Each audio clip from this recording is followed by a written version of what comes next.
Hello everyone, welcome back to your your BST class. Today we are going to take chapter 3 from your book.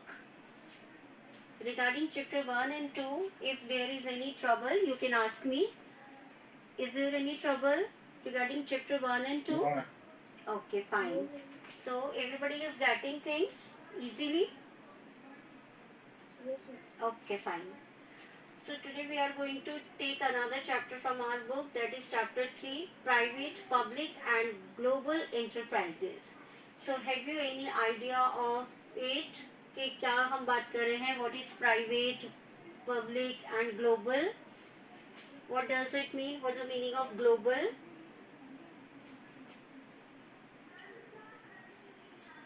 जो पूरे world से belong कर रहा है, global, across the world, right? Then private and public. Private, which is run by an individual, and public, which has the interference of government. It may be totally government or maybe partly government, right? So after learning or reading or studying this chapter, you will get certain things.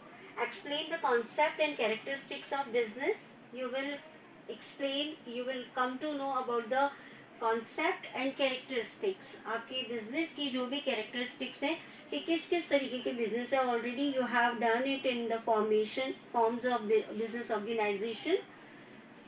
Then explain the features of different forms of public enterprises, departmental, statutory, corporations and government companies. Right, आप क्या करोगे, आप देखोगे कि इनके different जो forms हैं उनमें क्या डिफरेंस है. अगर कोई प्राइवेट है, पब्लिक है या ग्लोबल है, तो उनमें किस तरीके के डिफरेंसेस जो है वो कंपनी में हैं. Then critically examine the changing role of the public sector. Then you will critically यानी कि आप तर्क के साथ में आप साबित करोगे इस चीज़ को कि व्हाट आर द रीज़न के चेंजिंग रोल क्या है. पब्लिक सेक्टर जो है, जो गवर्नमेंट से रिलेटेड है, उनका रोल क्या है. Then explain the features of global enterprises and appreciate the benefits of joint ventures. आप देखोगे कि जो global enterprises हैं उनके हमें क्या benefits हुए हैं, उनके क्या features हैं, और joint ventures जो हैं इनके क्या फायदे हैं हमको. So here we will read a example. Anita, student of class 11, was going through some newspapers. The headlines stared at her face. Government plans to disinvest its shares in a few companies. Right?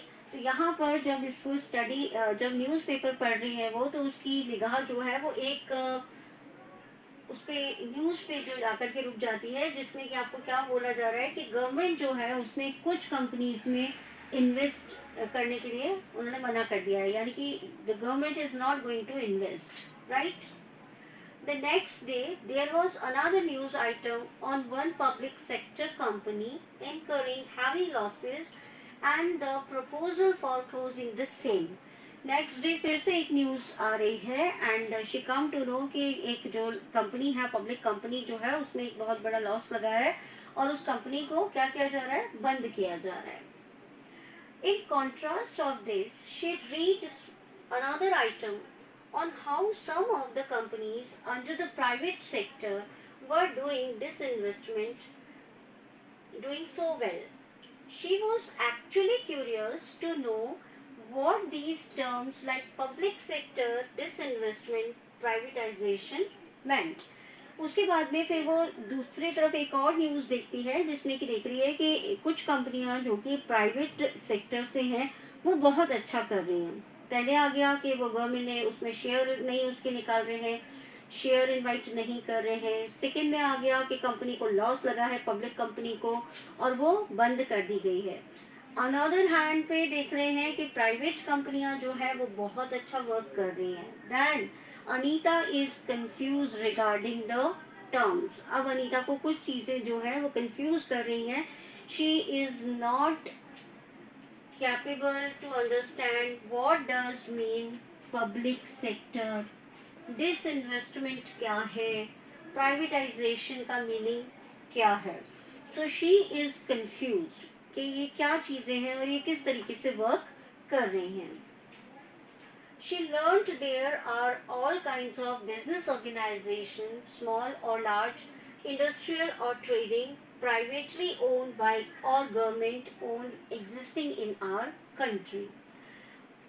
आगे उसने देखा कि हमारी country जो है उसमें बहुत सारी इंडस्ट्रीज जो हैं, अलग अलग तरीके की इंडस्ट्रीज जो हैं वो हमारे यहाँ पर अवेलेबल है हमारी कंट्री में। क्या है कि कुछ ऐसे ऑर्गेनाइजेशन हैं जो कि स्मॉल है या फिर वो लार्ज है, कुछ इंडस्ट्रियल है और कुछ क्या है ट्रेडिंग है, कुछ क्या कर रहे हैं प्रोडक्शन कर रहे हैं और कुछ क्या कर रहे हैं ट्रेडिंग का वर्क कर रहे हैं, खरीदने बेचने का काम कर रहे हैं। Privately owned and government owned existing in our country, जो प्राइवेट इंडिविजुअल्स की हैं जिन पर गवर्नमेंट का कोई होल्ड नहीं है, और कौन सी है गवर्नमेंट की कंपनीज हैं जो कि गवर्नमेंट से ही रिलेटेड हैं, वो किसी पर्टिकुलर इंडिविजुअल से रिलेटेड नहीं है। Till here everybody understood? यहाँ तक समझ में आ रहा है सबको? Yes, ma'am.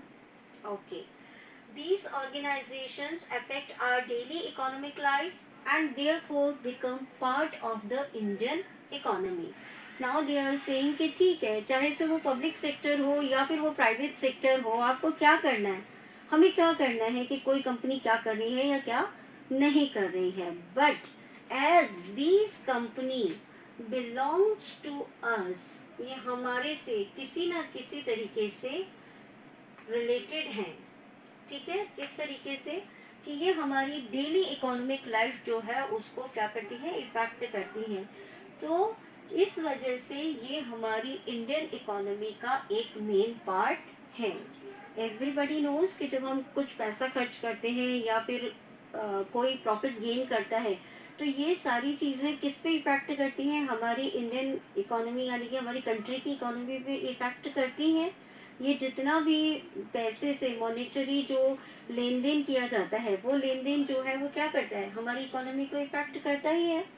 तो चूंकि ये न्यूज़ ये हमारे लिए क्यों इम्पोर्टेंट है, क्योंकि कहीं ना कहीं ये हमारी डेली इकोनॉमिक लाइफ जो है उसको क्या करते हैं, इफेक्ट करते हैं।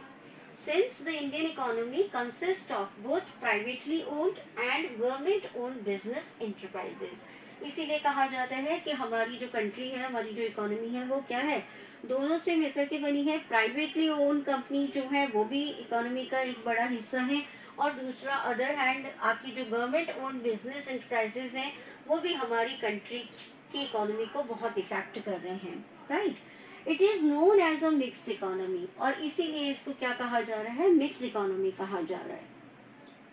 The Government of India has opted for a mixed economy where both private and government enterprises are allowed to operate. इसको मिक्स इकोनॉमी इसलिए कहा जा रहा है क्यों, क्योंकि यहाँ पे प्राइवेट और जो पब्लिक सेक्टर है गवर्नमेंट के द्वारा ओन की हुई जो कंपनीज हैं वो दोनों ही यहाँ पर रन कर रही हैं, दोनों ही जो प्रॉफिट अर्न कर रहे हैं या लॉसेस बेयर कर रहे हैं उसका हमारी इकोनॉमी पे असर होता है। तो इंडिया की जो इकोनॉमी है, इंडिया की गवर्नमेंट जो है उसने किसको ऑप्ट किया है, मिक्स इकोनॉमी जो है उसको ऑप्ट किया है, जिसमें प्राइवेट और गवर्नमेंट दोनों ही सेक्टर जो है वो इन्वॉल्व है। Right, the economy therefore may be classified into two sectors, private sector and public sector.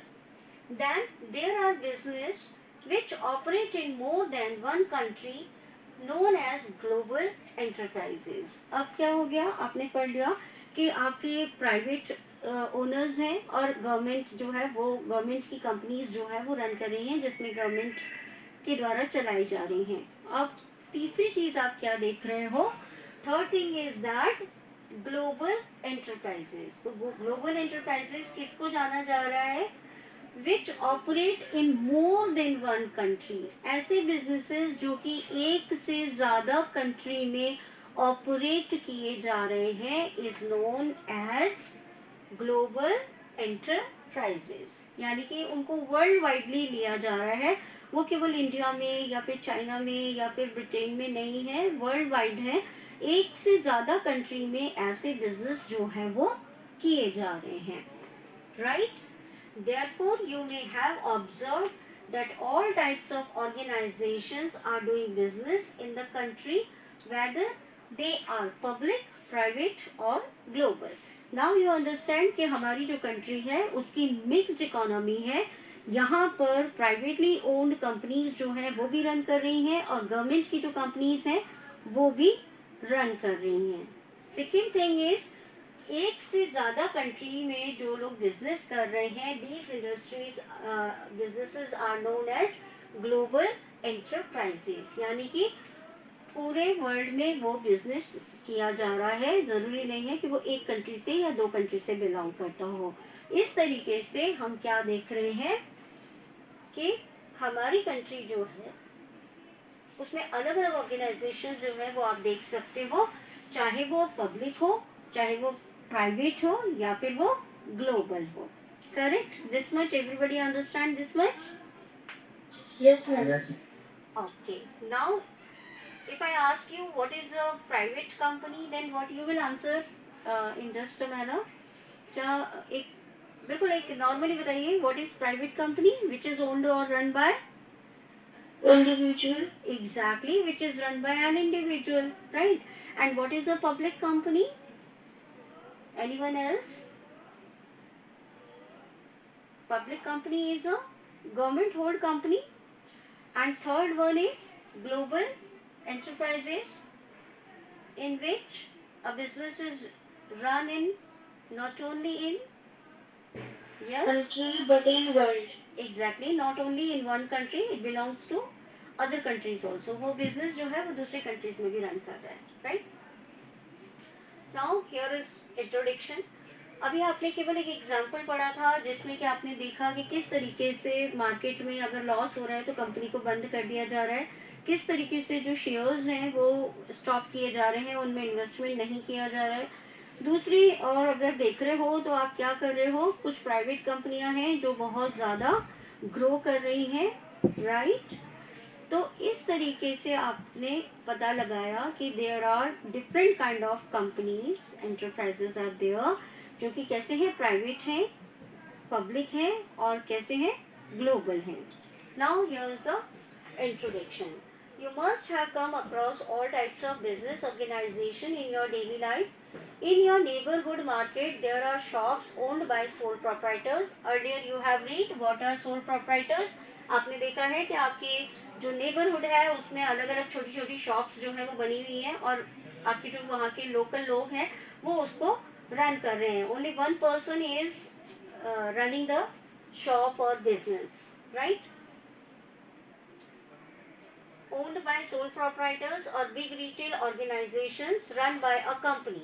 Then there are people providing you services like legal services, medical services, being owned by more than one person, like partnership firm. आपने देखा है कि कुछ लोग हैं जो कि आपको अलग अलग फैसिलिटीज, अलग अलग सर्विसेज जो हैं वो भी प्रोवाइड करा रहे हैं. वो कौन होते हैं? वो पार्टनरशिप में भी है, वो बिजनेस जो है वो पार्टनरशिप में भी है, चाहे वो आपको सर्विस प्रोवाइड करा रहे हैं, चाहे वो आपको गुड्स प्रोवाइड करा रहे हैं, right? These are all privately owned organization. Similarly, there are other offices or places of business which may be owned by the government. For example, railways is an organization only owned and managed by the government. The post office in your locality is owned by the Post and Telegraphic Department, right?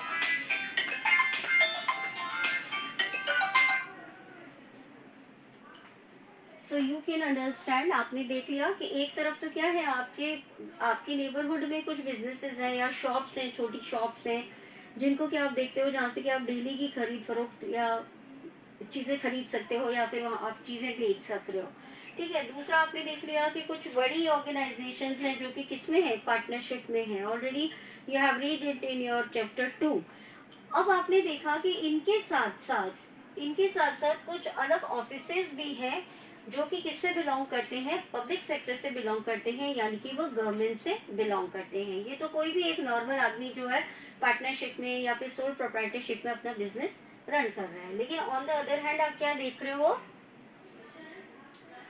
कि कुछ जो organisations हैं वो किसके द्वारा चलाई जा रही हैं, गवर्नमेंट के द्वारा चलाई जा रही हैं। अगर आप देखते हैं तो रेलवेज हैं, जैसे कि रेलवेज जो है वो टोटली किसके द्वारा मैनेज किया जा रहा है, गवर्नमेंट के द्वारा मैनेज किया जा रहा है। पोस्ट ऑफिस जो है, जो कि आपके नेबरहुड में भी है, वो टेलीग्राफिक डिपार्टमेंट से रिलेटेड है, which belongs to government of India. Though our dependence on their postal services particularly in cities and towns has been greatly reduced. This is because of plenty of private courier services firms operating in bigger towns. ठीक है, तो आपने देखा कि जैसे railways है वो क्या है, totally it belongs to government, government department है। वहाँ पे काम करने वाले जितने भी हैं सारे गवर्नमेंट एम्प्लॉयज हैं, राइट। वो गवर्नमेंट का एक सेक्टर है और उसमें वर्क किया जा रहा है। रेलवे से रिलेटेड सारी चीज़ें जो है वो गवर्नमेंट के हाथ में है।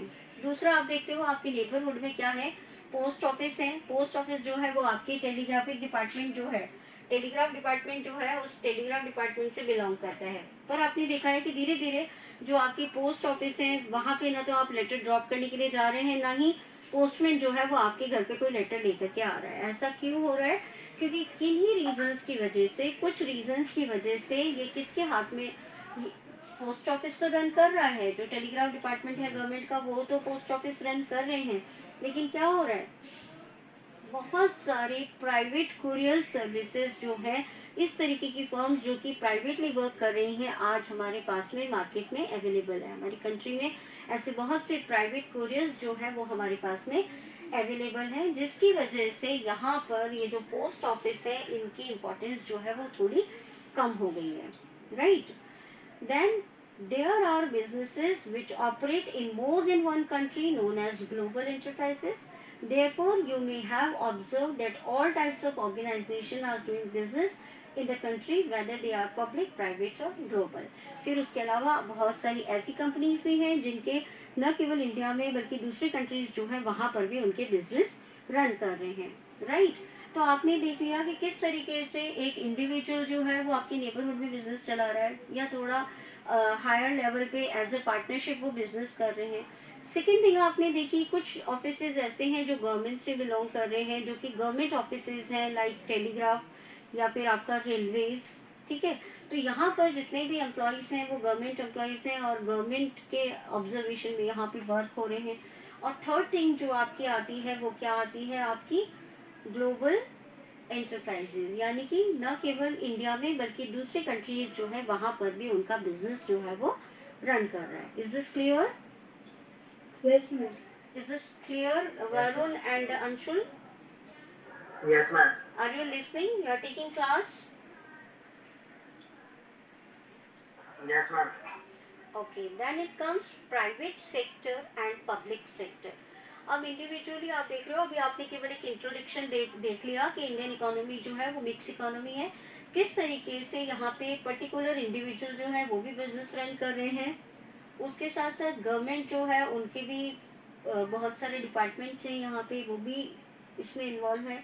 And third thing is global, कि यहाँ केवल एक देश में नहीं बहुत सारे देशों में भी कुछ बिजनेसेस हैं जो कि रन कर रहे हैं। Now private sector and public sector. The private sector consists of business owned by individuals or a group of individuals.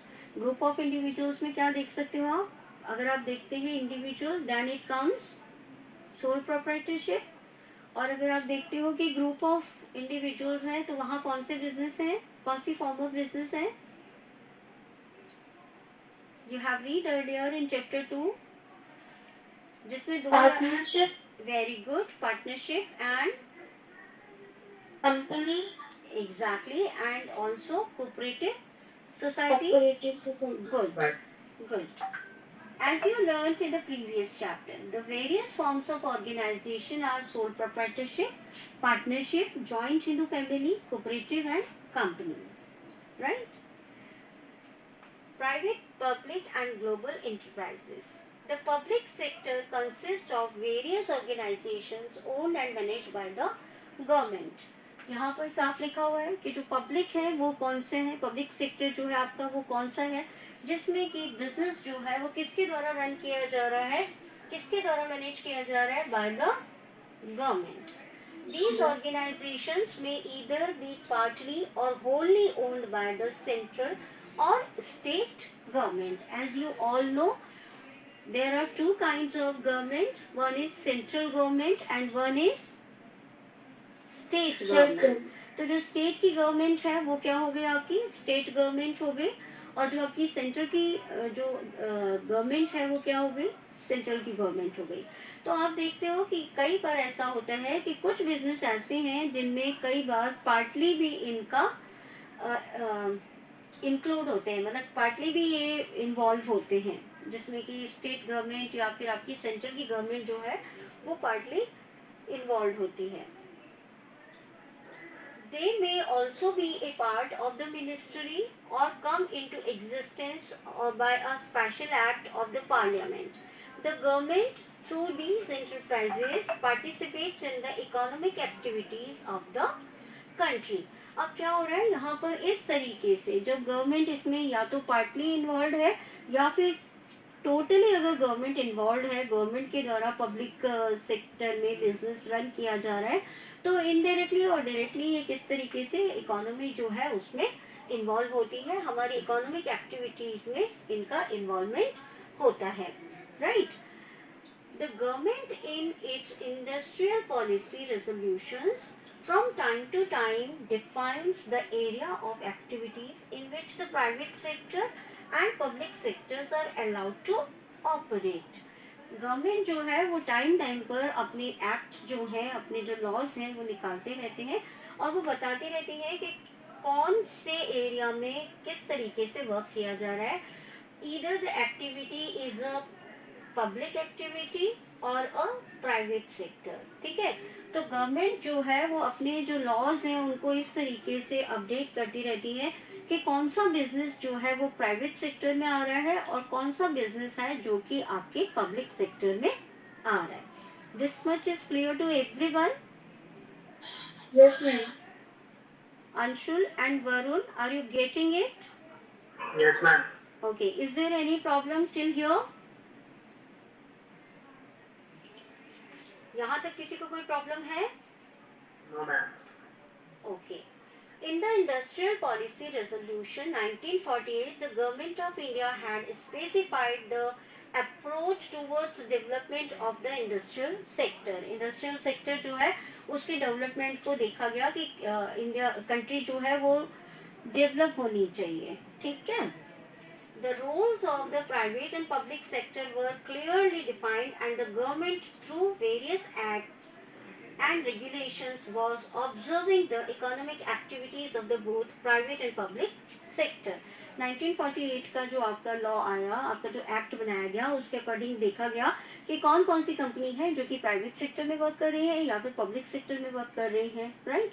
उसके साथ साथ जो इंडस्ट्रियल जो पूरा इंडस्ट्रियल वो था सेक्टर जो था उसके ओवरऑल परफॉर्मेंस या फिर उसका कहना चाहिए उसके डेवलपमेंट पे ध्यान दिया गया और देखा गया कि कौन सी प्राइवेट या फिर जो आपकी गवर्नमेंट के जो सेक्टर हैं वो किस तरीके से अपने अपने एरिया में वर्क कर रहे हैं और कितनी ग्रोथ जो है वो इंडस्ट्री की हो रही है, इंडस्ट्रियलाइजेशन जो है वो कितना ग्रो कर रहा है.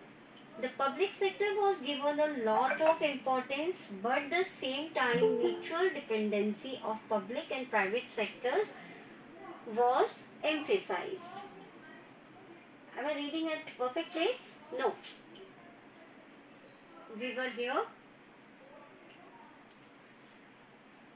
The Industrial Policy Resolution 1956 had also laid down certain objectives for the public sector to follow so as to accelerate the rate of growth and industrialization.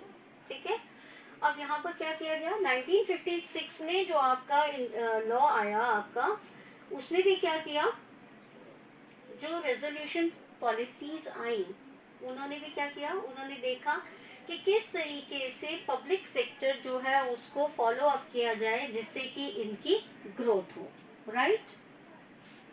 The public sector was given a lot of importance but at the same time mutual dependency of public and private sector was emphasized. Public sector जो था उस पर ज़्यादा emphasise किया गया, लेकिन उसी के साथ साथ देखा गया कि प्राइवेट और जो पब्लिक सेक्टर है वो दोनों म्यूचुअली क्या कर रहे हैं, दे आर वर्किंग, और ऐसा करने से जो इंडस्ट्रियल ग्रोथ है वो कैसी होने लगी, बढ़ने लगी। ठीक है। The 1991 industrial policy was radically different from all the earlier policies. आपने देखा कि यहाँ 1948 में एक पॉलिसी आई है, देन 1956 में आई है। 1948 में आपने देख लिया कि कौन सी इंडस्ट्रीज हैं जो कि प्राइवेट सेक्टर में आ रही हैं, कौन सी पब्लिक सेक्टर में आ रही है, राइट। उसके साथ साथ ये भी देखा जाता है कि जो ज़्यादा बेनिफिट की हैं और जो ज़्यादा आम लोगों से बिलोंग कर रही हैं वो इंडस्ट्रीज ज़्यादातर किसके पास में रहती हैं, गवर्नमेंट के पास में रहती है। तो इस तरीके का रेगुलेशंस, इस एक्ट के अंडर इस तरीके के रेगुलेशंस निकाले। 1956 में जो आया, उन्होंने पब्लिक सेक्टर को ज़्यादा ग्रोथ देने के लिए, उसे एक्सेलरेट करने के लिए, पब्लिक सेक्टर को आगे बढ़ाने के लिए कोशिश की गई। 1956 का जो ये आया आपका रेजोल्यूशन आया, पॉलिसी रेजोल्यूशन। उसके साथ साथ प्राइवेट और पब्लिक दोनों को भी इन्हांस किया गया कि अगर ये दोनों म्यूचुअली साथ साथ वर्क करेंगे तो इंडस्ट्री में ज़्यादा जंप आएगा, राइट। अब क्या हुआ, 1991 की जो इंडस्ट्रियल पॉलिसी आई वो बिल्कुल ही इनसे अलग थी, where the government was deliberating this investment of public sector and allowing greater freedom to the private sector. जिसमें कि गवर्नमेंट ने क्या किया, 1991 की जो रेजोल्यूशन पॉलिसीज आई आपकी इंडस्ट्री की, उसमें गवर्नमेंट ने क्या किया, उन्होंने पब्लिक सेक्टर जो था उसको पीछे कर लिया और प्राइवेट सेक्टर जो था उनको ज़्यादा मोटिवेट किया, right. At the same time, foreign direct investment was invited from business houses outside India. Thus, multinational corporations or global enterprises which operate in more than one country gained entry into the Indian economy. 1991 सबसे पहले आया, 1948 में resolution policies आई आपकी, जिसमें कि private sector public sector दोनों को अलग अलग डिफाइन कर दिया गया, कौन सी प्राइवेट में वर्क कर रही है, कौन सी पब्लिक में। Then it comes the resolution of 1956, जिसमें कि पब्लिक सेक्टर जो था उसको आगे बढ़ाया गया, लेकिन म्यूचुअली उसके साथ साथ जो प्राइवेट सेक्टर था उसको भी आगे बढ़ाया गया। ज़्यादा फोकस जो था वो पब्लिक सेक्टर पे किया गया। उसके बाद में आपकी आती है 1991 की पॉलिसीज। 1991 की जो पॉलिसीज थी आपकी, उन्होंने क्या किया, वो इंडस्ट्रियल उन्होंने किसमें ज़्यादा, किनको ज़्यादा महत्व दिया, जो प्राइवेट सेक्टर था उसको ज़्यादा महत्व दिया। और उसके साथ साथ क्या हुआ कि इंडिया में बहुत से इन्वेस्टमेंट हुए, जो बाहर की कंपनियां थी, यानी कि जो मल्टीनेशनल कंपनीज थी, यानी कि जो ग्लोबल एंटरप्राइजेस थे, जो कि न केवल एक देश में बल्कि एक से ज़्यादा देशों में होते हैं, उन्होंने इंडियन इकोनॉमी में एंटर किया, right. Thus we have public sector unit, private sector enterprises and global enterprises coexisting in the Indian economy. तो आपने देखा कि अलग अलग रेजोल्यूशंस जो आए, आपकी जो पॉलिसीज आई 1948 में, 1956 में एंड 1991 में, उन्होंने हमारी इंडियन इकोनॉमी में किन किन का कोएग्जिस्टेंस किया। One is private sector, one is public sector and the global enterprises, right everyone? Yes, ma'am. Hope this much is clear to you. Tomorrow we will continue with 3.3, right everyone? Yes, ma'am. So you have Yes, to ma'am. read your chapter thoroughly. Fine. Okay. Could I talk Anshul and Varun? Are you there? Yes, ma'am. So are you listening?